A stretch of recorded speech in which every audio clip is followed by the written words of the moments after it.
మంచిది. మరి ఈ యొక్క ధ్యానం కొరకై దేవుని గ్రంథంలో నుంచి కొన్ని సంగతులు మనం ధ్యానం చేసుకుందాం.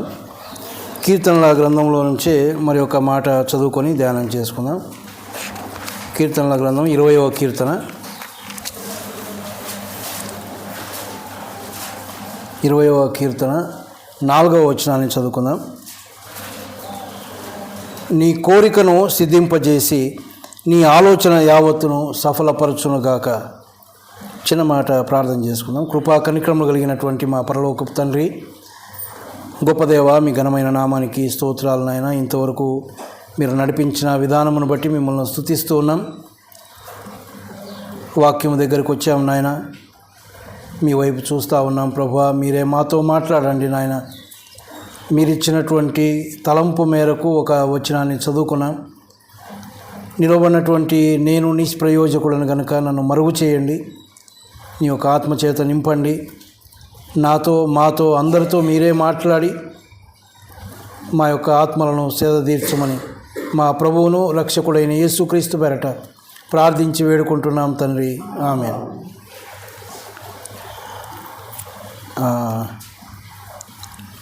నిన్నటి దినం రాత్రి కూడా, శనివారం విజ్ఞాపనలో కూడా కీర్తనల గ్రంథంలో నుంచే ఒక మాట చదువుకున్నాం, 13వ కీర్తనలో. తర్వాత ఉదయం ఆరాధనలో కూడా కీర్తన గ్రంథంలోంచే చదువుకున్నాం. ఎందుకో నాకు తెలియదు, కానీ దేవుడిచ్చిన ఆలోచన మేరకు కీర్తన గ్రంథంలో మనం ధ్యానం చేసుకోగలిగాం. ఈ దినం కూడా మరి 20వ కీర్తనలో దావీదు కీర్తన, ఇది కూడా 4వ వచనాన్ని మనం చదువుకున్నాం. అక్కడ కీర్తనాకారుడు ఏమంటా ఉన్నాడంటే, నీ కోరికను సిద్ధింపజేసి నీ ఆలోచన యావత్తును సఫలపరచునుగాక అని. ఈ మాట మనం చదివి జ్ఞాపకం చేసుకుంటే, దావీదుకున్నటువంటి ఒక అలవాటు ఏంటంటే తన ప్రాణంతో మాట్లాడుకోవడం. దావీదు కీర్తనలు చాలా చదివితే ఆయన ప్రాణంతో మాట్లాడుకున్నటువంటి కొన్ని సంగతులు మరి మనం చూస్తాం. మనం బాగా ఎరిగినటువంటి 103వ కీర్తనలో ఆయన తన ప్రాణంతో చెప్పుకుంటా ఉన్నాడు. ఏమని? నా ప్రాణమా యెహోవాను సన్నుతించుము అని. అంటే తన ప్రాణంతో లేక తన మనస్సుతో మాట్లాడుకునే ఒక అనుభవం కలిగినటువంటి వాడు దావీదు. ఆ తర్వాత 57వ కీర్తన 8వ వచనంలో నా ప్రాణమా మేలుకొనుము, సితారా స్వరమండలమా మేలుకొనుడి, నేను వేకోని లేచెదను అని అక్కడ చదువుతాం. అంటే దావీదుకున్న ఒక మంచి అలవాటు ఏంటంటే తన ప్రాణంతో తన మనసుతో మాట్లాడుకోవడం. ఏం మాట్లాడుకుంటా ఉన్నాడు? మనం కూడా మాట్లాడుకుంటాం కదా. లూకా సువార్త 12వ అధ్యాయంలో అనుకుంటాను, అక్కడ ఒక వ్యక్తి ఉన్నాడు. ఆయన కూడా ప్రాణంతో మాట్లాడుకుంటా ఉన్నాడు. ఏమని? నా ప్రాణమా తినుము, త్రాగుము, సుఖించుము అని మాట్లాడుకుంటా ఉన్నాడు. కానీ దావీదుకున్నటువంటి అలవాటు అలాంటిది కాదు. దావీదు ఆత్మీయమైనటువంటి సంగతులు ఆయన తన హృదయంతో మాట్లాడుకునేవాడు, తన ప్రాణంతో మాట్లాడుకొని తన్ను తాను ఉజ్జీవపరచుకునేవాడు. ఇది ఒక చాలా అరుదైనటువంటి అనుభవం. ఇది అందరికీ ఉండదు. అంటే ఎంతగా దేవుణ్ణి హత్తుకొని దావీదు జీవించేవాడో, దావీదుకు దేవుని పట్ల ఉన్నటువంటి మక్కువ ఎంతో మనకు అర్థమవుతుంది. మన జీవితాల గురించి మనం ఒకసారి ఆలోచన చేస్తే కదా, ఒక దినమంతా ఎన్నిసార్లు మనం దేవుణ్ణి జ్ఞాపకం చేసుకుంటాం. జ్ఞాపకం ఎప్పుడు? కష్టం వచ్చినప్పుడు జ్ఞాపకం చేసుకుంటాం. కానీ అన్ని సమయాల్లో ఆయన జ్ఞాపకం చేసుకొని అన్ని సమయాల్లో ఆయనతో మాట్లాడగలుగుతూ ఉన్నామా, ఆయనతో సంభాషించగలుగుతూ ఉన్నామా అంటే మనమే ఆలోచన చేసుకోవాలి మన జీవితాలు. కానీ దావీదు యొక్క అనుభవం అలాంటిది. నీ కోరికను సిద్ధింపజేసి నీ ఆలోచన యావత్తును సఫలపరచునుగాక అని ఆయన తన ప్రాణంతో చెప్పుకుంటున్నాడేమో అని నేను అనుకుంటా ఉన్నాను, ఆయనకున్న అనుభవాన్ని బట్టి. నీ కోరిక దేవుడు సిద్ధింపజేయాలి, నీ ఆలోచన యావత్తు ఆయన సఫలం చేయాలి అని తన మనసుతో తన ప్రాణంతో ఆయన మాట్లాడుకుంటూ ఉన్నాడు. మరి దావీదుకున్నటువంటి కోరికలు ఏంటి అని మనం చూస్తే, ఎక్కువగా మాట్లాడుకోకపోయినా 1-2 సంగతులు మాత్రమే మనం జ్ఞాపకం చేసుకుంటే ఆయనకున్నటువంటి కోరిక ఏమిటి అంటే, 27వ కీర్తన 4వ వచనంలో ఒక మాట మనం చూస్తాం. 27వ కీర్తన 4వ వచనం, యెహోవా యొద్ద ఒక వరం అడిగి తిని దాన్ని నేను వెతుకుచున్నాను. యెహోవా ప్రసన్నతను చూచుటకును ఆయన ఆలయంలో ధ్యానించుటకును నా జీవితకాలం అంతయు నేను యెహోవా మందిరములో నివసింపగోరుచున్నాను అన్నాడు. ఆయన కోరిక ఏంటి? జీవితకాలం అంతా దేవుని యొక్క మందిరంలో నివసించాలి అని. అప్పుడప్పుడు పోయి వచ్చేది వేరే కదా, నివసించడం వేరే. నివాసములు, గృహాలు మనకున్నాయి, అక్కడ మనం కాపురం చేస్తాం, మనం నివాసం చేస్తాం, అది నివాసం అంటే. కానీ వేరే వాళ్ళ ఇంటికి పోయినప్పుడు అక్కడ నివాసం చేయం, ఒక 2 రోజులు ఉంటాం గెస్ట్ లాగా, మళ్ళీ మన పాటికి మనం వచ్చేస్తాం. దేవుని యొక్క మందిరం దావీదుకు నివాసములాగా ఉంది. ఆ నివాసములో నా జీవితకాలం అంతా నేను నివాసం చేయాలి అని ఆయన ఆశిస్తూ ఉన్నాడు. మరి దేవుని యొక్క మందిరం మనకెలా ఉంది? నివాసంలాగా ఉందా? అతిథి గృహంలాగా ఉందా? అప్పుడప్పుడు వెళ్ళి వస్తూ ఉన్నామా? లేక అక్కడే నివాసం అంటే దేవుని సన్నిధిలో నేను ఎప్పుడూ ఉండాలి, అది ఆయన యొక్క కోరిక. నేను ఎప్పుడూ దేవుని సన్నిధిలోనే నేను కనబడాలి అని ఒక ఆశ కలిగినటువంటి వాడు. దేవుని యొక్క గ్రంథంలో 145వ కీర్తనలో మనం ఏం చూస్తామంటే 16వ వచనంలో ఆయన గుప్పిలి విప్పి ప్రతి జీవి కోరికను తృప్తిపరుస్తూ ఉన్నాడని. ఆశ కలిగే ప్రాణాన్ని తృప్తిపరిచేవాడు ఆయన. కోరిక మనకు ఉండాలి, కానీ ఎలాంటి కోరిక? ఆత్మీయమైనటువంటి కోరిక, ఆయనకి ఇష్టమైనటువంటి కోరిక మనం కలిగి ఉంటే దాన్ని తృప్తి చేసేవాడు దేవుడు. దావీదు జీవితకాలమంతా దేవుని మందిరంలో నివసించాలి అని ఆశపడతా ఉన్నాడు, కోరిక కలిగి ఉన్నాడు. కేవలం కోరిక మాత్రమేనా అంటే చూడండి, ఆయన సమూయేలు 2వ గ్రంథంలో, సమూయేలు 2వ గ్రంథం 7వ అధ్యాయం, సమూయేలు 2వ గ్రంథం 7వ అధ్యాయం 29వ వచనం, దయచేసి నీ దాసునైన నా కుటుంబము నిత్యము నీ సన్నిధిని ఉండునట్లుగా దానిని ఆశీర్వదించుము. యెహోవా ప్రభువా, నీవు సెలవిచ్చి ఉన్నావు, నీ ఆశీర్వాదము నుండి నా కుటుంబము నిత్యము ఆశీర్వదింపబడునుగాక. అంటే దావీదుకు కోరిక మాత్రం కాదు, నేను నా జీవితకాలం అంతా దేవుని మందిరంలో నివసించాలనే కోరిక మాత్రమే కాదు, కానీ దేవుని సన్నిధిలో ప్రార్థన చేస్తూ ఉన్నాడు. ప్రభువా, దయచేసి నీ దాసునైన నా కుటుంబము నిత్యము నీ సన్నిధిని ఉండునట్లుగా. ఆయన ఒక్కడే కాదు, నా కుటుంబం అంతా నిత్యము నీ సన్నిధిలో కనబడాలి. మనకుందా ఈ ఆశ? మనం మాత్రం కనపడతాం, మన కుటుంబం కనపడతా ఉందా? కుటుంబం అంతా దేవుని సన్నిధిలో కనబడాలనే ఆశ మనకుందా? దావీదుకున్నటువంటి ఆశ అది. నేను నా జీవితకాలం అంతా దేవుని మందిరంలో నివసించాలి, నా జీవితకాలం అంతా నేను దేవుని సన్నిధిలో నేను కనబడాలి అంటా ఉన్నాడు. అంతేకాదు, అందుకొరకై ఆయన ప్రార్థన చేస్తూ ఉన్నాడు, నిత్యము నా కుటుంబం నీ సన్నిధిలో కనబడాలి ప్రభువా. అది ఆయనకున్నటువంటి కోరిక. ఎందుకు దేవుని సన్నిధిలో కనబడాలని అనుకుంటా ఉన్నాడు అంటే 27వ కీర్తనలోనే ఆయన రాస్తున్నటువంటి మాట ఏంటంటే, యెహోవా ప్రసన్నతను చూచుటకును ఆయన ఆలయములో ధ్యానించుటకును. ఎందుకు అక్కడ నివసించాలి అంటే ఆయన యొక్క ప్రసన్నతను నేను చూడాలి, ఆయనను చూడాలి, నేను ఆయన ముఖదర్శనం చేసుకోవాలి, ఆయనలో ఉన్న గుణాలు ఏమిటో, ఆయనలో ఉన్నటువంటి గొప్పతనం ఏమిటో నేను తెలుసుకోవాలి, ఆయన ప్రసన్నతను నేను చూడాలి, ఆయన యొక్క వాక్యమును నేను ధ్యానం చేయాలి. దేవుని సన్నిధిలో ఉంటూ, వాక్యం అంటే దేవుని మాటలు, ఆయన మాటలు వినాలి, ఆయన మాటలు నేను ధ్యానించుకోవాలి. ఎల్లప్పుడూ నేను ఆయన సన్నిధిలో ఉంటూ ఇలాగ నేను గడపాలి. అది ఆయన కోరిక. ప్రియమైన వారలారా, ఎంత మంచి కోరిక దావీదు కలిగి ఉన్నాడు. 23వ కీర్తనలో కూడా ఆయన కీర్తన అనేది యెహోవా నా కాపరి అని అంటూ చివరికి ఏమంటాడంటే, చిరకాలము నేను యెహోవా మందిరంలో నివాసం చేస్తాను, చిరకాలము నేను యెహోవా మందిరంలోనే ఉంటాను అని ఆయన పలుకుతూ ఉన్నట్టుగా మనం చూస్తాము. 122వ కీర్తనలో అక్కడ ఉన్నటువంటి వారు లేక ప్రజలు ఆయన దగ్గరకు వచ్చి ఒక మాట అంటూ ఉన్నారు. చూడండి, 122వ కీర్తన 1వ వచనం, యెహోవా మందిరమునకు వెళ్ళుదామని జనులు నాతో అన్నప్పుడు నేను సంతోషపడి తిని. అందరూ వచ్చి ఈయన రాజుగా ఉన్నాడు, జనులంతా వచ్చి మనం యెహోవా మందిరానికి వెళ్దామంటే ఆయనకు సంతోషమవుతా ఉంది. ఎందుకు అంటే ఆయనకున్న కోరిక అదే. ఎప్పుడెప్పుడు మందిరంలో ఉందామా, ఎప్పుడెప్పుడు దేవుని సన్నిధిలో ఉందామా, నేను ఎప్పుడు దేవుని సన్నిధిలో గడపాలి, ఆయన ప్రసన్నతను నేను చూడాలి, ఆయన వాక్యం, ఆయన మాటలు వినాలి నేను. అదే ఆయనకున్నటువంటి ఆశ. ఎందుకు ఇంత మంచి ఆశ కలిగి ఉన్నాడు? ఎప్పుడు అది? కేవలం గొర్రెలు కాచేప్పుడు మాత్రమే కాదు, రాజుగా అభిషేకించబడ్డాడు, రాజు స్థానాన్ని తీసుకున్నాడు, అప్పుడు కూడా ఆయన మరవడం లేదు. నేను నిత్యము నీ యొక్క సన్నిధిలో నేను నివాసం చేయాలి. ఎందుకు ఆ యొక్క ఆశ ఆయన కలిగి ఉన్నాడు అంటే, దేవుని సన్నిధిలో ఉన్నటువంటి మేలులు, దేవుని సన్నిధిలో ఉన్నటువంటి ఆశీర్వాదం ఎరిగినటువంటి వాడు. అంటే మనకు తెలియదా? మనకు కూడా తెలుసు. దేవుని సన్నిధిలో ఎక్కువగా గడిపితే దేవుడు మన జీవితంలో ఎన్ని గొప్ప కార్యాలు చేశాడో మనకు కూడా తెలుసు.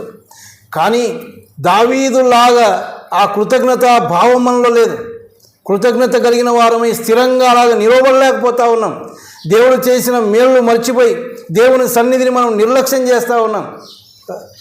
ఈ యొక్క స్థితే మనకు చాలా గుర్తు చేస్తుంది. ఎందుకు ఖాళీగా ఉంది అంటే ఆశ లేదు, దేవుని సన్నిధిలో ఉండాలన్నటువంటి ఆశ లేదు, దేవుని సన్నిధిలో గడపాలన్న కోరిక లేదు. కానీ దావీదు యొక్క కోరిక, నేను ఎప్పుడు గల నా జీవితకాలం అంతా కూడా నేను నీ మందిరంలో నేను నివాసం చేయాలి. అది ఆయనకున్నటువంటి కోరికగా మనం చూస్తూ ఉన్నాం. మరి ఈయనకు ఒక్కనికైనా అంటే, దేవుని యొక్క గ్రంథంలో మరికొంతమంది భక్తులు ఉన్నారు, వారికి కూడా కోరికలు ఉన్నాయి. వారికి ఉన్నటువంటి కోరిక ఏమిటో మనం ధ్యానం చేస్తూ, అలాంటి కోరికలు మనం కలిగి ఉన్నామా అని మనల్ని మనం పరీక్ష చేసుకోవాలి. దేవుని మందిరానికి వచ్చేది అందుకే. మనం దేవుని మందిరానికి ఎందుకు వస్తూ ఉన్నామంటే, దేవుని మాటలు వినడానికి. దేవుడు తన మాటల ద్వారా మనల్ని హెచ్చరించేవాడు, మనల్ని చక్కజేసేవాడు. ఇంకా మన యొక్క జీవితంలో ఏ లోటుపాట్లు ఉన్నాయో వాటిని చూపించి చక్క చేసుకోవడానికి, పురికొల్పబడ్డానికి, ఉజ్జీవింపబడ్డానికి కదా. చూడండి, హెబ్రీయులకు రాసిన పత్రికలు అనుకుంటాను ఒక మాట ఏమని ఉంటుందంటే, హెబ్రీయులకు రాసిన పత్రిక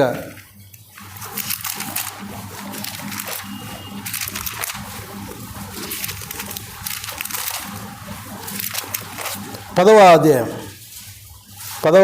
24-25 కలిసి ఉన్నాయి. కొందరు మానుకొనుచున్నట్టుగా సమాజముగా కూడుట మానక ఒకరినొకడు హెచ్చరించుచు, ఆ దినము సమీపించుట మీరు చూచిన కొలది మరి ఎక్కువగా అలాగూ చేయుచు, ప్రేమ చూపుటకును సత్కార్యములు చేయుటకును ఒకరినొకడు పురికొల్పవలనని ఆలోచింతము అన్నాడు. కొందరు మానుకొనుచున్నట్టుగా సమాజముగా కూడుట మానక, ఆయన యొక్క రాకడ కదా, ఆ దినము సమీపించడం మీరు చూచుకొలది మరి ఎక్కువగా అలాగ చేయచ్చా అంటే, ఇంకా ఎక్కువగా కూడుకోవాలి. మనం ఎందుకు కూడుకోవాలంట? ఒకరినొకడు ప్రేమ చూపుకోవడానికి, సత్కార్యములు చేయడానికి, ఒకరినొకరు పురికొల్పుకోవడానికి. దేవుని సన్నిధికి వచ్చినప్పుడు మనం ఒకరినొకరు పురికొల్పుకోగలం. కొరింథీయులకు రాస్తూ భక్తుడైనటువంటి పౌలు కూడా ఆయన యొక్క శ్రమల గుండా వెళ్ళినటువంటి వాడు, ఆయనకున్నటువంటి అనుభవాలు చాలా ఉన్నాయి. వాటన్నిటిని బట్టి వారిని కూడా ఆయన ఆదరిస్తూ ఉన్నాడు. చూడండి, ఆ మాట కూడా ఒక మాట మనం చదువుకుందాం. కొరింథీయులకు రాసిన 2వ పత్రిక 1వ అధ్యాయం 4వ వచనంలో, దేవుడు మమ్మును ఏ ఆదరణతో ఆదరించుచున్నాడో ఆ ఆదరణతో ఎట్టి శ్రమల్లో ఉన్నవారినైనను ఆదరించుటకు శక్తి గలవారు మగునట్లు ఆయన మా శ్రమ అంతట్లో మమ్మను ఆదరించుచున్నాడు. ఈయన శ్రమల గుండా వెళ్ళినవాడు. ఆ శ్రమల్లో దేవుడు ఆయన్ని ఎలాగ ఆదరించాడో ఆ శ్రమల్లో ఉన్న వారిని ఆయన కూడా ఆదరించగలుగుతూ ఉన్నాడు. కాబట్టి మనం కూడా ఒక్కొక్కరం ఒక్కొక్క విధమైనటువంటి పరిస్థితుల గుండా వెళ్తూ ఉన్నాం, ఒక్కొక్క విధమైన శ్రమల గుండా వెళ్తూ ఉన్నాం. ఇలాగ సమాజంగా కూడుకున్నప్పుడు ఒకరినొకరు పురికొల్పుకోవాలి. ఇదిగో నేను ఇలాంటి శ్రమలో ఉన్నప్పుడు దేవుడు నన్ను ఆదరించాడు, ఇలాంటి కష్టతరమైన పరిస్థితుల గుండా నేను వెళ్తూ ఉన్నప్పుడు దేవుడు నాకు ఈ విధంగా సహాయం చేశాడు అని ఒకరినొకరు పురికొల్పుకోవడానికి. పురికొల్పుట అనేదాని కింద ఏమన్నాడంటే ఇంకొక అర్థం రేపడం. ఒకరినొకరు రేపుకోవాలి అంటే ఇంకా ఉజ్జీవపరచుకోవాలి మనమే. అందుకోసమే సమాజంగా మనం కూడుకుంటూ ఉన్నాం. ప్రియమైన వాళ్ళారా, అందుకోసమే ఈ యొక్క దేవుని యొక్క సన్నిధిని మనం కోరుకోవలసిన వారమై ఉన్నాం. మరి ఒక భక్తుని యొక్క కోరిక మనం చూస్తే చూడండి, యోబు గ్రంథం, అక్కడ యోబు యొక్క కోరిక మనం చూస్తాం. యోబు గ్రంథం 13వ అధ్యాయం, యోబు గ్రంథం 13వ అధ్యాయం 3వ వచనం, నేను సర్వశక్తుడవు దేవునితో మాట్లాడగోరుచున్నాను, దేవునితోనే వాదింపగోరుచున్నాను. ఈయన కోరిక ఏంటంట? సర్వశక్తుడవు దేవునితో నేను మాట్లాడగోరుతా ఉన్నాను. దేవునితో మాట్లాడాలని ఆయన కోరిక. ఆ దేవుడు ఎలాంటి వాడో కూడా గుర్తెరిగి ఉన్నాడు. ఏమంటారు? సర్వశక్తుడవు దేవుడు ఆయన. ఆ దేవునితో నేను మాట్లాడాలని నా కోరిక ఉంది. దేవునితో మాట్లాడడం అంటే ఏంటి? ప్రార్థన చేయడం. నేను ప్రార్థన చేయాలి, సర్వశక్తులకు దేవుని దగ్గర నేను ప్రార్థన చేయాలి, నా విన్నపాలు ఆయనకు తెలియజేయాలి. అది ఆయన కోరిక. యోబు చరిత్ర అంతా మనకు తెలుసు. మంచి సంపన్నుడైన, అన్ని ఆస్తిపాస్తులు కలిగినటువంటి వాడు. ఆయన గురించి మొదటి అధ్యాయంలో మనం చూస్తాం. 3000 ఒంటెలు కదా, చూడండి, 3000 ఒంటెలు. ఎన్ని గొర్రెలు ఉన్నాయి? 2000 గొర్రెల, 1000 గొర్రెల. 3వ వచనంలో అతనికి 7000 గొర్రెలు, 3000 ఒంటెలు, 500 జతల ఎడ్లు, 500 ఆడుగాడిదలు కలిగి బహుమంది పనివారు, తూర్పు దిక్కు జనులందరూ అతడే గొప్పవాడుగా ఉండేది. ఇంత గొప్పవాడు, ఆయనకేం కొరత లేదు. కానీ ఒక్క దినంలోనే అవన్నీ దేవుడు తీసివేశాడు. అపవాది దగ్గర ఒక సంభాషణ జరిగిన తర్వాత అపవాది అన్నాడు, ఏం ఊరికినే ఆ యొక్క యోబు నీ యందు భయభక్తులు కలిగి ఉన్నాడా? నువ్వు ఆయనకి ఇచ్చిన దాన్ని బట్టి ఆయన భయభక్తులు కలిగి ఉన్నాడు, అవన్నీ ఒకసారి తీసేయి చూద్దామన్నాడు. ఒక్క దినంలోనే అన్నీ పోయాయి. 7000 గొర్రెలు, 3000 ఒంటెలు, గాడిదలు, పనివారు, సొంత కుమారులు, 7 మంది కుమారులు, 3 కుమార్తెలు, వీరందరూ చనిపోయారు. కానీ తన యొక్క భక్తి జీవితంలో మార్పు లేదు. యెహోవా ఇచ్చెను, యెహోవా తీసుకొనెను, ఆయన నామమునకే స్తుతి కలుగునుగాక అన్నాడు. అటువంటి ఒక భక్తుడు ఏమంటా ఉన్నాడంటే, నేను యెహోవాతో మాట్లాడగోరుతా ఉన్నాను, దేవునితో మాట్లాడాలి, నేను ఇంకా దేవుని సన్నిధిలో నేను గడపాలి, నేను ప్రార్థన చేయాలి, నా మనవులు ఆయనకు తెలియజేయాలి అని ఆయన ఆశపడతా ఉన్నాడు. ఇంకొక మాట చెప్పాలంటే, దేవునితో ప్రార్థన చేయడం లేక ఆయనతో మాట్లాడాలంటే ధైర్యం కావాలి. మనం చాలా నెమ్మదిగా వచ్చి ప్రార్థన చేస్తూ ఉన్నాం ఆయన దగ్గర. కానీ ఎవరి దగ్గర ప్రార్థన చేస్తూ ఉన్నామో ఎరిగి ప్రార్థన చేయగలిగితే భయపడతాం. ఆయన ఎవరి దగ్గర ప్రార్థన చేస్తామో సర్వశక్తుడకు దేవునితో, అంటే ఆయనకు అసాధ్యమైంది ఏదీ లేదు. ఆయన సర్వశక్తి కలిగినటువంటి వాడు ఆయన.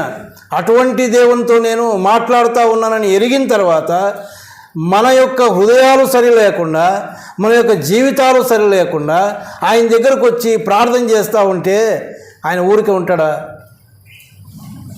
కానీ భయం లేకుండా కొన్నిసార్లు ప్రార్థన చేస్తూ ఉన్నాం, ధైర్యంతో వెళ్తూ ఉన్నాం. కానీ కనికరం కలిగిన దేవుడు మనల్ని క్షమిస్తూ ఉన్నాడు.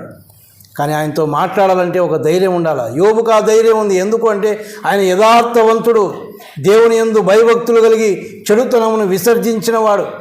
అలాంటి ఒక భక్తి జీవితం కలిగి ఉన్నాడు కాబట్టే ధైర్యముగా దేవుని దగ్గర మాట్లాడుతూ ఉన్నాడు. నేను సర్వశక్తులకు దేవునితో మాట్లాడగోరుతా ఉన్నాను. ప్రియమైన వాళ్ళారా, ఈ యొక్క అనుభవం మనకుందా? దేవుని దగ్గర ప్రార్థించే అనుభవం మనకుందా? ఒకసారి మనమే ఆలోచించాలి. ఆయనకు సమస్తము సాధ్యం. మనుషులకు సాధ్యము కాదేమో, కానీ దేవునికి సమస్తము సాధ్యం. ఆయనకు అసాధ్యమైంది ఏదైనా కలదా అని దేవుని యొక్క గ్రంథంలో మనం చూస్తాం.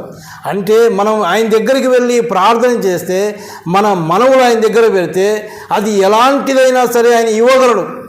అంత శక్తి కలిగిన దేవుని దగ్గరికి మనం వెళ్తూ ఉన్నాం. అలాంటి ఆ దేవుని దగ్గరికి వెళ్ళి ఆయన ప్రార్థన చేస్తూ ఉన్నాడు. మరి ఆయన గొప్పతనం ఎరిగి మనం ఎన్నిసార్లు దేవుని దగ్గరికి వెళ్తూ ఉన్నాం, ఎంతగా దేవుని దగ్గర ప్రార్థన చేస్తూ ఉన్నాం. మన ప్రార్థన అనుభవం ఏంటి? ఈ దినం ఎంతమంది ప్రార్థన చేసుకున్నాం?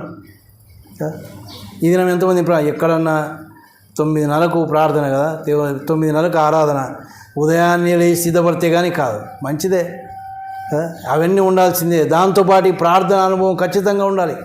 దేవుని దగ్గర మనం సమయం గడపాలి. ఒక అర్ధగంట ముందు లేద్దాం, ఒక గంట ముందు లేద్దాం, ఆయన దగ్గర ప్రార్థన చేసుకుందాం. సరే, ఈ వారం అంతా ఒకసారి పరీక్ష చేసుకుంటే ఎంతమంది ప్రార్థన చేసుకున్నాం? ఒక్కొక్కరం పరీక్ష చేసుకుందాం. మనమే ఎంతమంది దేవుని దగ్గర సమయం గడిపాం, ఎంతసేపు గడిపాం, ఏం మాట్లాడాం దేవుని దగ్గర? మాట్లాడుతూ ఉన్నాం, మంచిదే. ఏం మాట్లాడుతూ ఉన్నాం? ఆయన దగ్గర మాట్లాడాలంటే ఒక పెద్ద చిట్టా ఉంటుంది మన దగ్గర కదా. అన్ని కోరికలు ఉన్నాయి మన దగ్గర, చాలా కోరికలు ఉన్నాయి. ఆయన దగ్గర మొదలు పెడితే కోరికనే, ప్రభువా నాకు అది దయచేయి, ఇది దయచేయి, ఇంతే. కానీ ప్రభువా ఏదైనా తీర్మానాలు ఆయన దగ్గర చెప్తా ఉన్నామా? ఏదైనా ఇంకా ఏదైనా, ఇదిగో మా కుటుంబంలో ఇలాంటి కొరతలు ఉన్నాయి ప్రభు, ఆత్మీయంగా మేము ఎదగడం లేదు, మమ్మల్ని ఎదిగేటట్టు చేయి, ఆత్మీయమైనటువంటి కోరికలు ఏమైనా పెడతా ఉన్నామంటే లేదు. సరే, మంచిదే. ఏదేమైనా ప్రార్థన అనుభవం మనకుందా? యోబుకున్నటువంటి కోరిక ఏంటంటే, నేను యెహోవాతో మాట్లాడగోరుతా ఉన్నాను, సర్వశక్తుడగు దేవునితో నేను మాట్లాడగోరుతా ఉన్నాను. మన దేవుడు ఎంత సర్వశక్తి కలిగిన దేవుడో మనకు తెలుసు, కానీ మనకు భయం లేదు. ఆ దేవుని దగ్గరికే మనం పోం, ఆ దేవుని దగ్గరనే విన్నపాలు తెలియజేయం. అది మనకున్నటువంటి ఒక గొప్ప లోటు. మనకెంత భయం లేదో ఆలోచన చేయాలి. ప్రియమైన వాళ్ళారా, దావీదుకున్నటువంటి కోరిక, నా జీవిత కాలమంతా నేను దేవుని మందిరంలో నివాసం చేయాలి. యోబుకున్నటువంటి కోరిక ఏంటంటే, నేను ఎప్పుడూ ప్రార్థన చేస్తూ ఉండాలి, ఆయనతో నేను మాట్లాడుతూ ఉండాలి.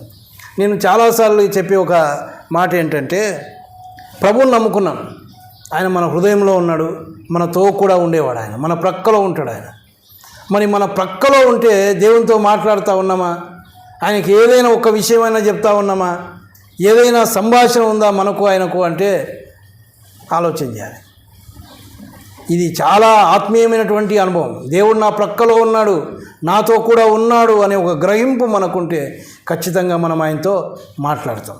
తర్వాత చూడండి, మరి ఒక భక్తుల యొక్క కోరిక మనం చూస్తే 84వ కీర్తనలో 84వ కీర్తన 2వ వచనం, 2వ వచనం, యెహోవా మందిర ఆవరణములను చూడవలనని నా ప్రాణము ఎంతో ఆశపడుచున్నది, అది సొమ్మసిల్లుచున్నది అన్నాడు. ఇది కోరహు కుమారులు రాసినటువంటి కీర్తన. కోరహు గురించి మనకు తెలుసు. సంఖ్యాకాండం 16వ అధ్యాయంలో కోరహు, అబీనాదాము వీరందరూ కూడా మోషేకు విరోధముగా పోగైనారు. వారందరినీ దేవుడు నాశనం చేశాడు. భూమి నెల విరిచి భూమి విరిగి దాంట్లో పడి చనిపోయారు అందరూ కూడా. కానీ ఆ తర్వాత మనం చూస్తాం, కోరహు కుమారులు చావలేదు అనే మాట మనం చూస్తాం. కోరహు చనిపోయాడు కానీ కోరహు కుమారులు చావలేదు. దేవుడు వారి పట్ల కృప చూపించాడు. ఆ కారణాన్ని బట్టి వారు దేవునికి ఎంతగానో నమ్మకంగా జీవించిన వారు. వారుకున్నటువంటి కోరిక ఏంటంటే, ఏమంటా ఉన్నారు వారు, యెహోవా మందిర ఆవరణములను చూడాలని నా ప్రాణం ఎంతో ఆశపడుతున్నది, అది సొమ్మసిల్లుచున్నది అంట. ఇక ఈ మాట చదివినప్పుడు నాకు చాలా ఆశ్చర్యం అనిపించింది. నా ప్రాణము ఆశపడుతూ ఉంది, అది సొమ్మసిల్లిపోతూ ఉంది అంటే అది ఎంత గొప్ప అనుభవం అండి. దేనికోసం అంట? మందిరమును కాదు, మందిర ఆవరణాలు చూడాలి. ఆ మందిర ఆవరణాల్లో అడుగు పెడితే చాలు, నాకు ఆశ ఉంది, నా ప్రాణం సొమ్మసిల్లిపోతూ ఉంది అంటా ఉన్నా.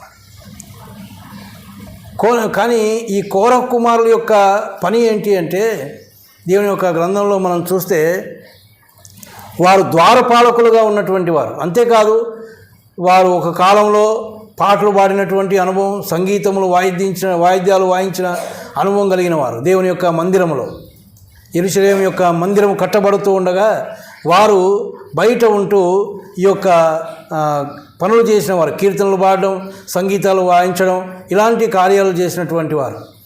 అంతేకాదు, ద్వారపాలకులుగా ఉండడం అంటే, దేవుని యొక్క మందిర ద్వారపాలకులుగా ఉంటే ఎప్పుడూ అక్కడే ఉండేవారే. కానీ వారి కోరిక ఏంటి? మందిర ఆవరణాలను మేము చూడాలి.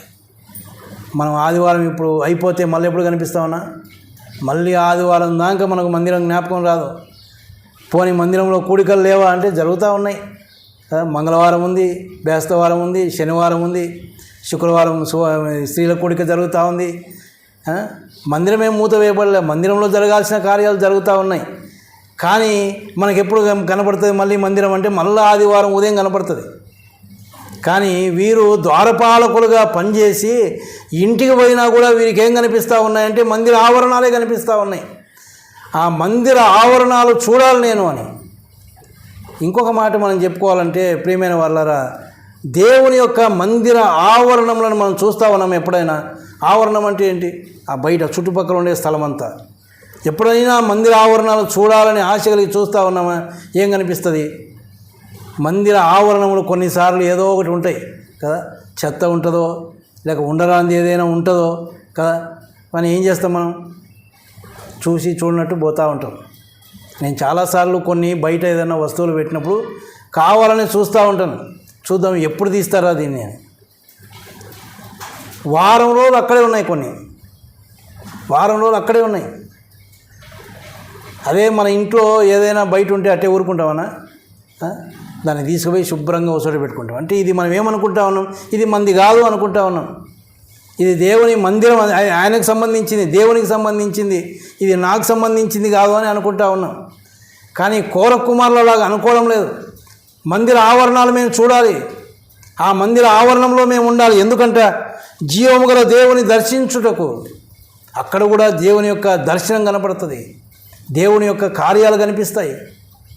అందుకు వారి కోరిక, ప్రియమైన వాళ్ళ కోర కుమారులు వారు చావలేదు, కానీ వారు బ్రతికి ఉండగా వారికి దేవుని యొక్క ఆవరణం పట్ల, దేవుని సన్నిధి పట్ల వారు రాసిన కీర్తనలు చాలా ఉన్నాయి. దాదాపు 11 కీర్తనలు రాశారు వారు. 42వ కీర్తన రాసింది వారే, 45 నుంచి 49వ కీర్తన వరకు రాసింది వారే. ఆ కీర్తనలన్నీ చదివితే దేవుని పట్ల వారికి ఉన్నటువంటి మక్కువ ఎంతో మనకు అర్థమవుతుంది. 42వ కీర్తనలో దుప్పి నీటి వాగుల కొరకు ఆశపడినట్లు దేవా నీ కొరకు నా ప్రాణం ఆశపడతా ఉంది. వారి యొక్క ఆశ చూడండి, వారి యొక్క కోరిక దుప్పి నీటి వాగుల కొరకు ఆశపడినట్లు పోల్చుకుంటా ఉన్నారు. అవి ఎంత ఆశపడతాయో, నీటి వాగులు ఎక్కడ కనపడతాయా, ఆ ఎడారిలో నీటి వాగులు కనిపిస్తే చాలు పోయి దప్పిక తీర్చుకోగలవు. అలాగా నేను ఆశపడతా ఉన్నాను ప్రభువా, నీ సన్నిధి, నీ యొక్క సన్నిధికి రావాలని, నీ ఆవరణంలోనికి రావాలి అని. ఇంకా కిందికి వస్తే 84వ కీర్తనలో అంటాడు, నీ ఆవరణంలో ఒక దినము గడుపుట 1000 దినముల కంటే శ్రేష్టము. వారికి ఆ యొక్క శ్రేష్టత అర్థమైంది. ఒక్క దినము గడిపితే 1000 దినముల కంటే శ్రేష్టం. అంటే మనం ఒక దినం కాదు కదా, ఎంతసేపు గడుపుతాం, 2 గంటలు 3 గంటలు గడుపుతాం. మరి ఆ లెక్క ప్రకారం ఆ 2-3 గంటలు ఎలాగ ఉండాలి, కొన్ని దినాలకు సమానంగా ఉండాలి, కొన్ని దినాలు. కానీ మనకుందా అనుభవం అంటే లేదు. ఏదో వచ్చినామా, పోయినామా, ఆరాధించినామా, రొట్టె విరిచినామా, వెళ్ళిపోయినామా, మళ్ళీ ఆదివారం వచ్చినామా, మళ్ళీ కనపడినామా, ఇంతే. కానీ లోపల దేవుని పట్ల అంత కోరిక, అంత ఆశ మనకుందా? నా ప్రాణము సొమ్మసిల్లిపోతూ ఉంది అంటా ఉన్నాడు. ఎప్పుడైనా ఈ సొమ్మసిల్లిన అనుభవం మనకుందా? అయ్యో వారం అయిపోయింది, నేను దేవుని మందిరానికి పోలేదే, వారం అయిపోయింది, దేవుని యొక్క వాక్యం నాకు లేదే అని సొమ్మసిల్లిపోయినటువంటి అనుభవం మనకుందా? ఎప్పుడైనా ఒక 4 రోజులు ఆహారం తినకపోతే శరీరం సొమ్మసిల్లిపోతుంది, ఆ అనుభవం మనకుంది. కానీ ఆత్మీయమైన ఆహారం లేకుండా ఆత్మలో నలిగిపోయినటువంటి అనుభవం, ఎప్పుడైనా బాధపడినటువంటి అనుభవం మనకుందా? ప్రియమైన వాళ్ళారా, మనుషుడు రొట్టె వలన మాత్రము కాదు, కానీ దేవుని నోట నుండి వచ్చే ప్రతి మాట వలన జీవిస్తాడు. దేవుని యొక్క మాటలు మనకెంత జీవాన్ని ఇస్తాయో అది అనుభవంతో మనం చెప్పగలమే, కానీ ఉట్టి మాటలతో చెప్పుకోలేం. ఎంత ఇంకా గట్టిగా అరిసి చెప్పినా మనకు అర్థం కాదు. అది దేవుని సన్నిధికి వస్తూ దేవుని మాటలు వింటూ ఉంటే ఆ మాటలు ఎంత శ్రేష్టమైనవో, మన లోపల ఎంత కార్యాన్ని జరిగిస్తాయో, మనకి ఎంత నెమ్మదిని ఇస్తాయో అప్పుడే అర్థమవుతుంది. ఇవన్నీ ఎరిగినటువంటి వారు ఆ భక్తులు. దేవుని మందిరానికి వెళ్ళి దేవుని మాటలు విని దేవుని యొక్క శ్రేష్టతను అనుభవించినటువంటి వారు. అందుకే వారు అంటా ఉన్నారు, నీ యొక్క మందిర ఆవరణంలో ఒక్క దినము గడుపుట 1000 దినాల కంటే శ్రేష్టం. అపోస్తుల కార్యముల గ్రంథం 3వ అధ్యాయంలో ఒక కుంటివాడు ఉన్నాడు,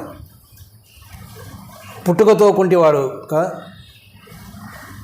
దాదాపుగా 40 సంవత్సరములకు పైబడి ఆయన కుంటివాడని మనం చూస్తాం. ఆ కుంటివాడిని దినం ఒకరు మోసుకొని రావాలి.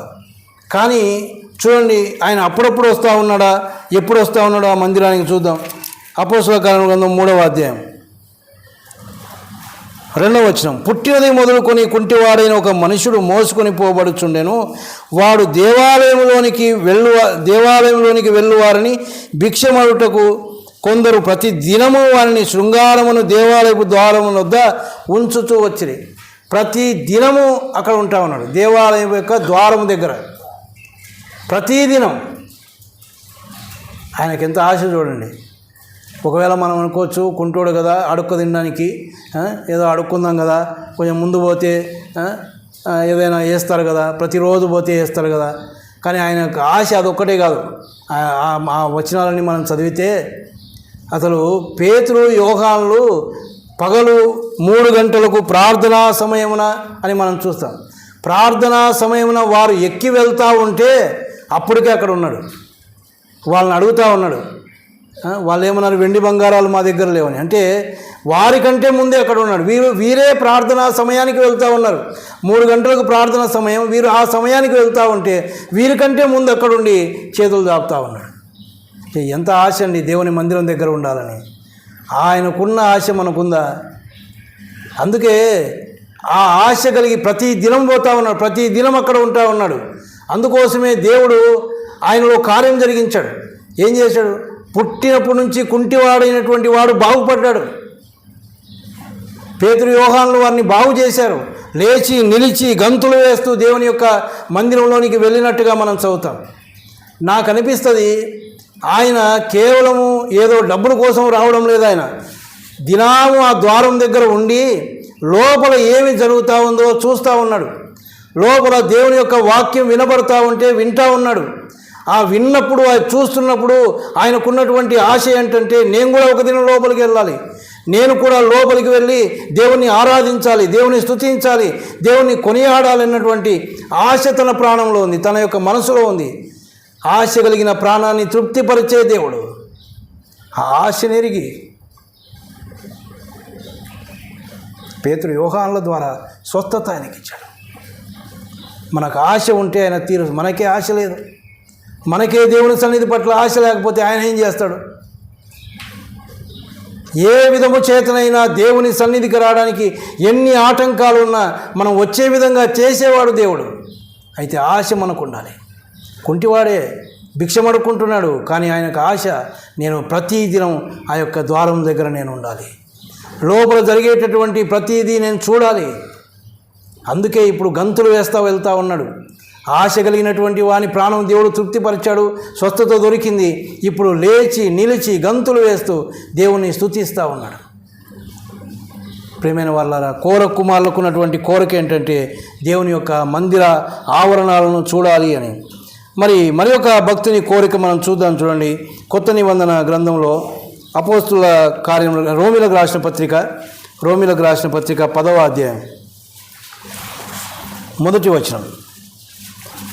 సహోదరులారా, ఇశ్రాయేలీయులు రక్షణ పొందవలనని నా హృదయాభిలాషయు వారి విషయమై నేను దేవునికి చేయు ప్రార్థనయునై ఉన్నవి. అపోస్తులైనటువంటి పౌలు రోమాలో ఉన్నటువంటి సంఘానికి రాస్తా ఏమంటా ఉన్నాడంటే, సహోదరులారా, ఇశ్రాయేలీయులు రక్షణ పొందవలనని నా హృదయాభిలాష. ఆయనకున్నటువంటి ఒక కోరిక, అభిలాష ఏంటి అంటే, తన వారైనటువంటి వారు రక్షణ పొందాలి, వారు ప్రభువుని తెలుసుకోవాలి. ఒకప్పుడు ప్రభువును తెలుసుకోక పూర్వం ఈయన యొక్క జీవితం ఏంటో ఈయనకు తెలుసు కదా.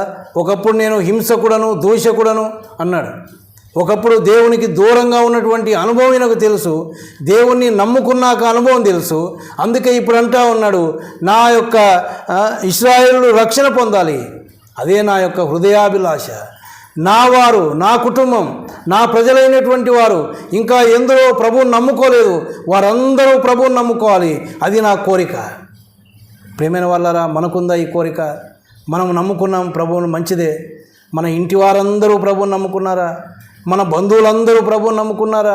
ఆలోచన చేద్దాం. ఎంతమంది నమ్ముకోలేదో ఇంటికి పోయి లెక్కలేయండి. మన ఇంటి వాళ్ళందరూ ఎంతమంది, మన అన్నదమ్ములు ఎంతమంది, వాళ్ళు ఎంతమంది నమ్ముకున్నారు, వాళ్ళ పిల్లలు ఎంతమంది, వాళ్ళు నమ్ముకున్నారా? మన బంధువులు ఎంతోమంది ఉన్నారు, వాళ్ళ దగ్గరికి పోతాం వస్తాం కదా, ఎన్నో మాట్లాడుకుంటాం పోతే. కానీ వారిని చూచినప్పుడు ఈయనకు కలుగుతున్నటువంటి బాధ ఏంటంటే, వారిని చూచినప్పుడు అంతా, అయ్యో వీరు చస్తే నరకానికి పోతారే, వీరు నరకంలో కాలుతారే, అదే ఆయన బాధ.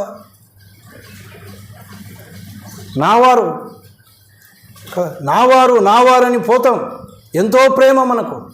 కానీ వారు ఎక్కడ ఉండబోతా ఉన్నారో తెలుసా మనకు? ప్రభువుని నమ్ముకోకపోతే నరకంలో ఉంటారు. మరి వారి గురించి మనకు కోరిక ఉందా? వారు ప్రభువుని నమ్ముకోవాలి అనే ఒక కోరిక మనకుందా? ఈయనకు కోరిక ఉంది. ఏం చేస్తూ ఉన్నాడు? నా హృదయాభిలాషయు వారి విషయమై నేను దేవునికి చేయు ప్రార్థనయునై ఉన్నది. హృదయాభిలాష ఉంది, ప్రార్థన కూడా చేస్తూ ఉన్నాడు. దేవునికి ప్రార్థన చేస్తూ ఉన్నాడు, ప్రభువా ఇదిగో నా వారు ఉన్నారు నాయన, వారు ఇంకా నిన్ను నమ్ముకోలేదు, వారు ఇంకా మిమ్మల్ని ఎరగలేదు ప్రభువా, వారు నమ్ముకునేటట్టు చేయి. ఎంతగా ప్రార్థన చేస్తూ ఉన్నాడో తెలియదు. ఆయనకున్నటువంటి హృదయాభిలాషను బట్టి ఎంతగానో ప్రార్థన చేస్తూ ఉన్నాడు. వారందరూ ప్రభువును నమ్ముకోవాలి. అది ఆయనకున్నటువంటి కోరిక. మరి మన కోరిక ఏంటి? అసలు ఆ కోరిక ఉందా మనకు? మన ఇంట్లో వాళ్ళే రక్షించబడలేదు, మన ఇంట్లో వాళ్ళే ఇంకా ప్రభువుని తెలుసుకోలేదు, మనకు వారు నమ్ముకోవాలన్న కోరిక ఎంతవరకు ఉంది? ఆయన హృదయాభిలాష అంటాడు. ఆయన హృదయంలో అభిలాష అది. వారి గురించి ప్రార్థన చేస్తూ ఉన్నాడు. మనకు కూడా అలాంటి కోరిక అవసరం. మనం కూడా వారి గురించి ప్రార్థన చేయాలి. అదే మనకు ఉండవలసిన ఒక కోరిక. చివరిగా ఇంకొకరిని నేను జ్ఞాపకం చేస్తాను. చూడండి, రాజుల రెండవ గ్రంథం 5వ అధ్యాయం 3వ వచనం. అది షోమ్రోన్లో ఉన్న ప్రవక్త దగ్గర నా ఏలినవాడు ఉండవలనని నేనెంతో కోరుచున్నాను అని. అది అంటే ఎవరు? ఇశ్రాయేలు చిన్నది. ఆ యొక్క సిరియా దేశంలోనికి బానిసగా కొనిపోబడినటువంటి ఇశ్రాయేలు దేశానికి సంబంధించినటువంటి ఒక చిన్న పాప, ఒక చిన్నది అని వ్రాయబడింది. ఆమె ఉన్నటువంటి ఆ ఇండ్లు సిరియా సైన్యాధిపతి అయినటువంటి నయమాను ఇల్లు. ఆమె ఎక్కడ పని చేసుకుంటా ఉంది? ఆ ఇంటిలో బానిసలాగా ఆ నయమాను యొక్క భార్య దగ్గర పని చేసుకుంటా ఉంది. ఈ నయమాను సైన్యాధిపతి పైన ఒక వచనం మనం చదివితే, మొదటి వచనంలో సిరియా సైన్యాధిపతి అయిన నయమాను ఒకడు ఉండెను. అతని చేత యెహోవాయే సిరియా దేశమునకు జయము కలగజేసి ఉండెను గనుక అతడు తన యజమాని దృష్టికి ఘనుడై దయ పొందిన వాడయ్యను. అతడు మహాపరాక్రమశాలి ఉండెను కానీ అతడు కుష్ఠరోగి అని మనం చూస్తాం. మహాపరాక్రమశాలి. ఆయన చేతనే దేవుడు విజయం చేస్తూ ఉన్నాడు. అన్నీ ఉన్నాయి. పోయి యుద్ధం చేసి జయాన్ని సంపాదించుకొని ఇంటికి వస్తాడు. ఇంటికి వచ్చిన తర్వాత చూస్తే ఆయన పరిస్థితి ఏంటి? కుష్ఠరోగం. అందులో ఆ దినాల్లో కుష్ఠరోగం అంటే చాలా భయంకరం. ఎవరు దగ్గరికి రాకూడదు. ఎందుకు? ఆయన ఇంట్లో ఉన్నాడు కదా, ఆయన భార్య ఆయన దగ్గరే ఉంది. కానీ వాస్తవానికి అది కాదు పరిస్థితి. ఊరి వెలుపల ఉండాలి. కానీ ఆయనకున్నటువంటి ఆ పరాక్రమశాలి కనుక ఆయన ఆ యొక్క ఇంటిలో నివాసం చేస్తూ ఉన్నాడు. ఇంటికి వచ్చిన వెంటనే ఆయనకున్న బాధ ఏంది? అక్కడికి పోయి దేశాన్ని జయించుకొని వస్తూ ఉన్నాడు. రాజు ఆయన్ను సత్కరిస్తూ ఉన్నాడు. అన్నీ ఉన్నాయి. కానీ ఇంటికి వచ్చి అన్ని బట్టలు తీసేసరికి ఉన్నటువంటి కుష్ఠరోగంతో దుఃఖపడతా ఉన్నాడు. తీరని వేదన ఆయనకుంది. అది గమనించింది ఎవరు? ఒక ఇశ్రాయేలు దేశపు చిన్నది. ఆమె అంటా ఉంది తన యజమానురాలతో, ఏమంటా ఉంది? ఇదిగో షోమ్రోన్లో ఉన్న ప్రవక్త దగ్గర నా ఏలినవాడు ఉండవలనని నేను ఎంతో కోరుతున్నాను. ఎంత ఆశ చూడండి ఆమెకు. ఆ నయమాన్ని చూడగానే వారు బాధపడతా ఉంటే, అదిగో ఆ కుష్ఠరోగం బాగు చేసేవాడు ఎక్కడున్నాడు? నా దేశంలో ఉన్నాడు. ఆ షోమ్రోన్లో ఉన్నాడు. ఒక ప్రవక్త ఉన్నాడు. ఆయన దగ్గరికి పోతే ఈయన బాగుపడతాడు కదా. అందుకని ఈమె యొక్క కోరిక ఏంటంటే, ఇగో నా ఏలినవాడు అక్కడ ఉండాలి. అంటే ఒక అన్యుని బాగు కోరినటువంటి చిన్నదిగా మనం చూస్తాం. ఒక అన్యుని దేవుని దగ్గరికి నడిపించాలి అన్న కోరిక కలిగినటువంటి ఒక చిన్నదానిగా మనం చూస్తా ఉన్నాం. మన జీవితాలను దేవుడు బాగు చేశాడు. మనం రక్షించబడ్డాం. ఎంతోమంది అన్యులు ఉన్నారు, దేవుణ్ణి ఎరగనటువంటి వారు ఉన్నారు. వారిని చూచినప్పుడు ఎప్పుడైనా మనకు అలాంటి ఆశ కలుగుతూ ఉందా? ఇదిగో వీరు దేవుని మందిరానికి వస్తే ఎంత బాగుంటుంది, వీరు దేవుని వాక్యం వింటే ఎంత బాగుంటుంది అని ఎప్పుడైనా అనుకుంటా ఉన్నామా? వీరిని నేను ప్రభు దగ్గరికి నడిపించాలి అని ఎప్పుడైనా కోరిక మనకుందా? ప్రియమైన వాళ్ళరా, చిన్నది, చాలా చిన్నది ఆమె యొక్క కోరిక. ఇదిగో నా యజమానుడు ఎక్కడ ఉండాలంట? షోమ్రోన్లో ఉన్న నా ప్రవక్త దగ్గర ఉండాలి. మనకు ఆ చరిత్ర అంతా తెలుసు. ఆయన అక్కడికి వెళ్ళాడు. మొదట ఒకవేళ ఒప్పుకోకపోయినా తర్వాత ఆ యొక్క ప్రవక్త మాట విని ఆ యొర్దాను నదిలోనికి వెళ్ళి 7 సార్లు మునిగి లేచిన తర్వాత బాగైనాడు. బాగైన తర్వాత ఆ యొక్క నయమాను పలుకుతున్నటువంటి మాట ఒకటి చూడండి. అదే 5వ అధ్యాయం 17వ వచనంలో, అప్పుడు యెహోవాకు తప్ప దహన బలినైనను మరి ఏ బలినైనను ఇతరమైన దేవతలకు నేను ఇకను అర్పింపను. అంటే ఆయన జీవితంలో మార్పు కలిగింది. ఎందుకు కలిగింది? ఇది ఎవరు దీనికి కారణం అంటే ఒక చిన్నది చెప్పింది. ఇదిగో ఇశ్రాయేలు దేశంలో నేనున్నటువంటి నా దేశంలో ఒక ప్రవక్త ఉన్నాడు. ఆయన దగ్గరికి పోతే ఈ యొక్క కుష్ఠరోగం బాగవుతుంది అని చెప్పింది. ఈయన వెళ్ళాడు. అసలు ఈ చిన్నదాని మాట వారు వినాలంటే ఈమె ఎంత మంచిదై ఉండాలి, ఈమె ఎంత సత్ప్రవర్తన కలిగి ఉండాలి. ఒక చిన్నదాని మాట వినాలి అంటే ఆ చిన్నది తన యొక్క సాక్ష్యాన్ని ఎంత కాపాడుకొని ఉండాలి, అక్కడ తన దేవుణ్ణి ఎంతగా చూపించి ఉండాలి, తన యొక్క భక్తి జీవితం ఎలా ఉండాలి. నేను అనుకుంటాను చిన్నదైనా ప్రతి దినము లేచి వారికి ఉన్నటువంటి పద్ధతిని బట్టి దినమునకు 3 మార్లు దేవుని సన్నిధానానికి వచ్చి ప్రార్థన చేసుకుంటా ఉందేమో. వారు చూస్తూ ఉండగా వారు చూస్తున్నారే నేను బానిసనే అనుకోకుండా వారి మధ్యలో ప్రార్థన చేసిన అనుభవం ఆమెకుందేమో. ఆమె యొక్క భక్తి జీవితాన్ని చూచారు. అందుకోసమే చిన్నది చెప్పినా కూడా వెళ్ళింది. అక్కడికి వెళ్ళాడు నయమాను, ఆయన బాగుపడ్డాడు. ఇప్పుడు ఆయనలో మార్పు కలిగింది. ఇప్పుడు ఏమంటా ఉన్నాడు ఆయన, యెహోవాకు తప్ప నేను ఇంకా ఎవరికి కూడా బలి అంటే ఆయనను తప్ప నేను ఇంకెవరిని ఆరాధించను, ఆయనకు తప్ప నేను ఇంకెవరికి పూజ చేయను, ఆయన మాత్రమే పూజార్హుడు, ఆయన మాత్రమే నేను పూజిస్తాను, ఆయన మాత్రమే నేను ఆరాధిస్తాను. అంత గొప్ప మార్పు తేగలిగింది ఎవరు అంటే చిన్నది. ఆమెకున్న కోరిక లాంటిది. ఇదిగో నా యజమానుడు ఇశ్రాయేల్లో షోమ్రోను పట్టణంలో ఉన్నటువంటి నా ప్రవక్త దగ్గర ఉండాలని నాకు ఎంతో నేను కోరుకుంటా ఉన్నాను. చిన్నదాని యొక్క కోరిక. ప్రియమైన వాళ్ళరా, ఇలాంటి కోరికలు మనకున్నాయా? నీ కోరికను సిద్ధింపజేసి నీ ఆలోచన యావత్తును సఫలపరచును గాక అని దావీదు తన మనసులో చెప్పుకుంటున్నాడేమో. అయితే ఎప్పుడైనా అసలు అలాంటి మాటలు మన హృదయంలో మనం చెప్పుకున్నామా? అసలు అలాంటి అనుభవం మనకుందా? అంతేకాదు ఆయన అలాంటి భక్తులకు ఉన్నటువంటి కోరికలు మనకున్నాయా? మనకున్న కోరికలు ఏంటి? మనకు చాలా కోరికలు ఉన్నాయి. అవి ఇహ సంబంధమైనటువంటి కోరికలు, ఈ లోకానికి సంబంధించిన కోరికలే. మన మన మన అంతే కదా, నేను నా కుటుంబం ఇదే మన కోరికలు. మంచిదే, లోకంలో ఉన్నాం, కొన్ని కోరికలు ఉండాల్సిందే, మంచిదే. కానీ వాటికంటే ఎక్కువగా ఆత్మీయులముగా దేవుని విషయాల్లో మనకున్న కోరిక ఏంటి? దావీదు అనుకుంటా ఉన్నాడు, దావీదులాగా నేను నా జీవితకాలమంతా నేను దేవుని మందిరంలో నివసించాలి అన్న కోరిక మనకుందా?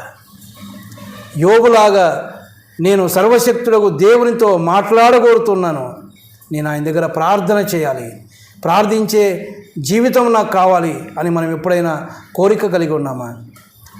కుమారులు వారు మందిర ఆవరణములలో నివసించాలి, మందిర ఆవరణములను చూడాలన్నటువంటి కోరిక. మందిరాన్ని కాదు, మందిర ఆవరణాలు చూడాలి. నేను అక్కడ ప్రవేశిస్తే చాలు, అక్కడ అడుగు పెడితే చాలు. ఆ దేవుని దర్శనాన్ని వారు కోరుకున్నటువంటి వారు. అలాంటి కోరిక మనకుందా? పౌలు ఏమని కోరుకుంటా ఉన్నాడు? నా ప్రజలైనటువంటి ఇశ్రాయేలు రక్షణ పొందాలి, వారు ప్రభువుని తెలుసుకోవాలి, వారు ప్రభువుని తెలుసుకోవాలి. మనం ఎంతమంది ఇలాంటి కోరిక కలిగి ఉన్నాం? ఎంతోమంది మన ఇంటిలో నమ్మని వారు ఉన్నారు, మన బంధువులు నమ్మని వారు ఉన్నారు, మన చుట్టుపక్కల మనం నమ్మని వారు ఉన్నారు. వారి గురించి మనకు భారం ఉందా? కోరిక ఉందా? వారందరూ ప్రభువుని నమ్మాలి. నేను ఎప్పుడు ఒకటి ఏం ఆలోచన చేస్తానంటే, ఈ మధ్య కూడా అలాంటి బిజినెస్లు ఉన్నాయి. ఒకప్పుడు అగ్రిగోల్డ్ బిజినెస్ ఉంది, నెట్వర్క్ బిజినెస్ అంటారు. ఆ బిజినెస్ ఏంటంటే ఎవరినైనా ఇంతమందిని చేరిస్తే మనకు ఏదో ఒక అమౌంట్ వస్తుంది అని, లేదా ఎల్ఐసి ఇలాంటి పాలసీలు చేసేవారు ఉన్నారు. ఈ బిజినెస్ చేసేవారు ఎప్పుడైనా ఒక వ్యక్తి కనిపిస్తే వారు ఏం చేస్తారు చెప్పండి? ఒక వ్యక్తి కనపడతానే వాళ్ళ మనసులోకి వచ్చేది ఏంటంటే వీడిని ఎట్టొకట అగ్రిగోల్డ్లో చేర్పియాలా, వీడిని ఎట్టొకట లైఫ్ ఇన్సూరెన్స్ చేర్పియాలా కదా. ఎందుకు? వీడిని చేర్పిస్తే నాకు ఏదైనా వస్తుంది. మనిషిని చూస్తేనే వాళ్ళకు, ఎందుకంటే వాళ్ళు చేస్తున్న వ్యాపారం అది. కానీ మన వ్యాపారం ఏంది? ఆత్మలను సంపాదించడమే మన వ్యాపారం. మరి మనకు ఎవరినైనా చూడగానే ఇగో ఈ వ్యక్తి ప్రభువుని నమ్ముకుంటే బాగుండు కదా, ఈ వ్యక్తికి నేను సువార్త చెప్తే బాగుంటుంది కదా, ఈ వ్యక్తిని నేను దేవుని దగ్గరికి నడిపిస్తే బాగుంటుంది కదా అన్న కోరిక మనకి ఎప్పుడైనా కలిగిందా? నిజంగా అలాంటి కోరికలు ప్రతి విశ్వాసికి ఉంటే ఈ పాటికి అందరూ రక్షించబడేవారు. ఎందుకు యేసుప్రభు రాకడ ఆలస్యమవుతా ఉందంటే, ఆయన తన వాగ్దానం విషయంలో ఆలస్యం చేసేవాడు కాదు. ఆయన పేతురు రాస్తూ అదే అంటాడు 3:9 2వ పత్రికలో, కొందరు ఆలస్యముని ఎంచుకున్నట్లుగా ఆయన తన రాకడను గురించి ఆలస్యం చేసేవాడు కాదు, కానీ అందరూ అంతటా మారు మనస్సు పొందవాలని ఆయన దీర్ఘశాంతం చూపుతాడు. అందరూ మారు మనసు పొందాలి, అందరూ నరకాగ్ని నుంచి తప్పించబడాలి, అది ఆయన కోరిక. మరి ఆయన కోరిక నెరవేర్చబడాలంటే మనకు ఒక కోరిక ఉండాలి. మనం కనబడిన వారిని అందరికీ దేవుని యొక్క సువార్తను ప్రకటించి వారిని దేవుని దగ్గరికి మనం నడిపించాలి. అందరూ ప్రభువుని నమ్ముకోగలిగితే ఆయన వస్తాడు. ఆయన రాకడను మనం నిజంగా అపేక్షించే వారమైతే ఈ పని చేస్తాం. కానీ ఆయన రావడం మనకి ఇష్టం లేదు. ఇదిగో నేను త్వరగా వచ్చుచున్నాను అన్నాడు ఆయన. ఆయన రావాలని ఉన్నాడు కానీ వద్దు ప్రభు అని మనమే అంటా ఉన్నాం. నిజంగా ఆయన రావాలనే ఆశ మనకుంటే దేవుని పని మనం చేస్తాం, ఆత్మలను సంపాదిస్తాం, దేవుని కొరకు నమ్మకంగా జీవిస్తాం. కానీ మనకు ఆ ఆశ ఉందా? ఆయన అయితే రాబోతూ ఉన్నాడు. ఆయన రావాలని చాలా ఆతురపడతా ఉన్నాడు. ఎందుకంటే తన సంఘమైనటువంటి వధువును చూడాలని ఆయనకు ఆశ. మనందరినీ చూడాలని ఆయన ఆశపడతా ఉన్నాడు. ఒక అడుగు పెడితే వచ్చేస్తాడు. కానీ ఇంకా చాలామంది నమ్మని వారు ఉన్నారు, వారి గురించి ఆలస్యం. మరి వారందరూ రక్షించబడాలంటే మనం ఒక కోరిక కలిగి వారిని అందరినీ దేవుని దగ్గరికి నడిపించాలి. చిన్నదానికి కలిగినటువంటి కోరిక మనలో ఉండాలి. కాబట్టి ప్రియమైన వాళ్ళారా, మన యొక్క కోరికను సిద్ధింపజేసి మన ఆలోచన యావత్తును ఆయన సఫలపరచాలనే ఆశ మనకు ఉంది. కానీ ఎలాంటి కోరికలు మనం కలిగి ఉన్నాం? ఇలాంటి ఆత్మీయమైన కోరికలు మనం కలిగి, మనం కూడా అలాంటి భక్తులు లాంటి కోరికలు మనం కలిగి జీవించగలిగితే దేవుడు మన కోరికలను సిద్ధింపజేస్తాడు. కాబట్టి అలాంటి మంచి కోరికలు కలిగిన వారంగా ఉంటూ దేవుని సన్నిధిలో నమ్మకమైన వారంగా ఉంటూ జీవించడానికి దేవుడు తన కృప అనుగ్రహించును గాక.